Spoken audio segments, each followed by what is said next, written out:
नमस्कार सगळ्यांना, रसोई regular with विनीतामध्ये तुमचं स्वागत आहे। तर इथे बघू शकता तुम्ही किती मस्त सुंदर असे गरमागरम मोमोज बनवून तयार झालेले आहेत। पावसाळ्याचं सीझन चालू आहे, तर अशा पद्धतीने मस्त मोमोज एकदा तुम्ही नक्की करून पहा।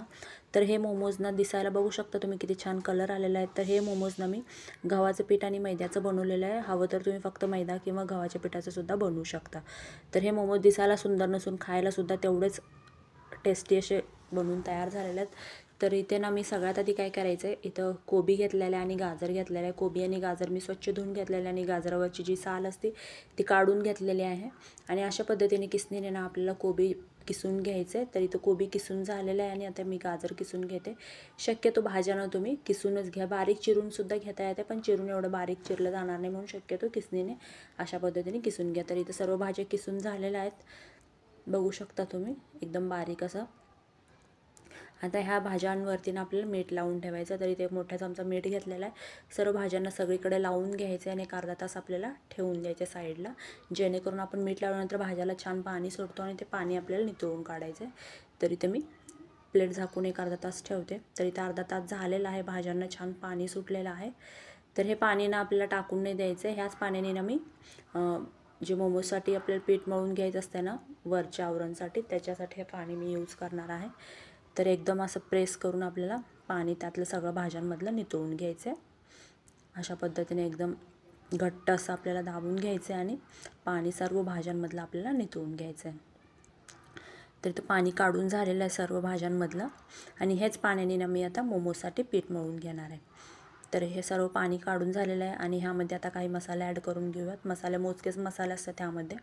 तर इथे सगळ्यात आधी बारीक चिरलेली हिरवी मिरची, अद्रक आणि लसूण किसून घेतलेला आहे। शक्यतो अद्रक आणि लसूण किसूनच घ्या छोट्या किसणीने।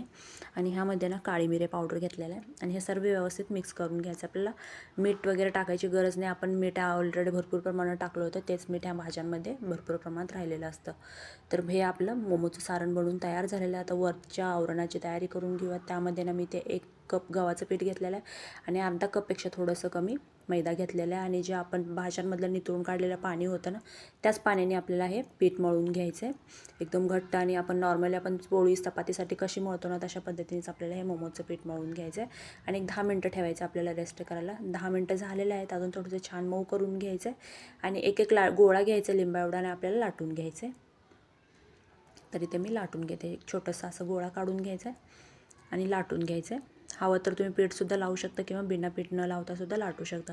पीठ लावून काढलं की आपल्याला लवकर लाटलं जाते, म्हणून मी इथे पीठ लावून लाटून घेते। आणि लाटून झाल्यानंतर एक छोटासा गोल डब्बा घ्यायचा आणि त्याचा आकार द्यायचा। म्हणजे ह्याच्याने का बरं कट करते, तर सर्व मोमोज ना एकाच आकाराचे व्हायला पाहिजे, म्हणून ते आपल्याला डब्याने आकार देऊन घ्यायचे आहे। आणि त्यामध्ये हे मोमोजचं सारण भरून घ्यायचं आहे आणि अशा पद्धतीने ना त्याला घडी पाडून घ्यायची, म्हणजे निरी करायची छोटी छोटी। आपण साडीच्या निऱ्या कशा करतो ना, तशा पद्धतीने छोट्या छोट्या अशा निऱ्या काढून घ्यायच्यात आणि छान असं सुंदर सुबक असं आपल्याला हे मोमोजचं आकार आलेला बघू शकता तुम्ही, किती छान असे निऱ्या घडी पडलेल्या आहेत।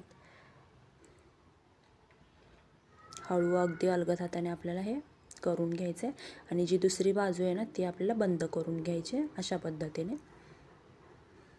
तुम्ही ह्याला मोदकचा सुद्धा आकार देऊ शकता किंवा अशा पद्धतीने सुद्धा आकार देऊ शकता। तुम्ही तुमच्या आवडीचे ह्याला मोमोजचा आकार देऊ शकता। तर मी अशा पद्धतीने हे मोमोजचा आकार दिलेला आहे, बघू शकता तुम्ही। अशा पद्धतीने दुसरे बाकीचे सुद्धा मोमोज मी इथे बनवून घेते आणि ओल्या कपड्याने आपल्याला झाकून ठेवायचं आहे। तर इथे मी दुसरंसुद्धा लाटून घेते, त्यामध्ये मोदकाचं सारण भरायचं आहे, मोमोजचं सारण भरायचं आहे आणि अशा पद्धतीने त्याला छोट्या छोट्या निऱ्या करून घ्यायच्यात।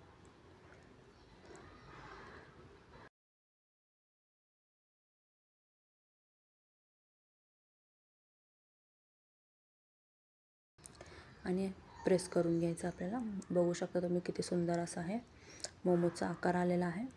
तर ही दुसरी बाजू आपल्याला ह्या साईडनी पण थोडीशी घडी करून घेते आणि थोडंसं सारण आत ढकलून द्यायचं आणि ती पूर्ण बाजू आपल्याला बंद करून घ्यायची। तर बघू शकता तुम्ही किती छान असा ह्याला आकार आलेला। अशा पद्धतीने सर्व मोमोज मी करून घेते आणि इथं ना तोपर्यंत ना इकडे जरा चाळणीला आपल्या मोमो वाफवून घ्यायच्यात, त्या चाळणीला ना आपल्याला तेल लावून पुसून घ्यायचे। तर तोपर्यंत मी इकडं झाकून ठेवते आणि आपले मोमोज हे सर्व बनवून तयार झालेले आहेत आणि चाळणीसुद्धा इकडे गरम झालेली आहे, पाणी उकळलेलं आहे, त्यामध्ये आपल्याला एक एक मोमोज ठेवून द्यायचे आणि एक 10 ते 15 मिनटं आपल्याला हे वाफवून घ्यायचं आहे. प्लेट झाकून द्यायचं आणि 10-15 मिनटं वाफवून घ्यायचं. तर इथं 10 ते 15 मिनटं झालेले आहेत. मोमोज छान वाफलेला आहेत, बघू शकता तुम्ही. मस्त असा कलर आलेला आहे. वरून थोडंसं ना मी इथे कोथिंबीर भरभरून घेते. मस्त असे आपले हे गरमागरम मोमोज बनवून तयार झालेले आहेत. हे मोमोज तुम्ही शेजवान चटणी किंवा मेयोनीजसोबतसुद्धा खाऊ शकता. बघू शकता तुम्ही कलर किती सुंदर आलेला आहे मोमोजला. गव्हाच्या पिठाचं आपण बनवलेलं आहे, तर हे मुलांसाठी पौष्टिकसुद्धा आहे खायला आणि भाज्या आपण ह्यामध्ये यूज केलेल्या आहेत. तर हे अशा पद्धतीने तुम्ही मुलांसाठी हा पौष्टिक असा हा मोमोज तुम्ही नक्की करून द्या, मुलांना खूप आवडेल. आणि हे मोमोज तुम्ही शेजवान चटणी किंवा मेयोनीजसोबतसुद्धा देऊ शकता.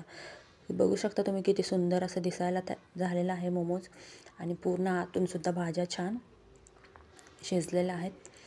अशा पद्धतीने आपले हे मोमोज बनवून तयार झालेले आहे. कसा वाटला तुम्हाला हा रेसिपीचा व्हिडिओ? जर व्हिडिओ आवडला असेल तर व्हिडिओला लाईक करा आणि भरभरून सबस्क्राईब करा. धन्यवाद.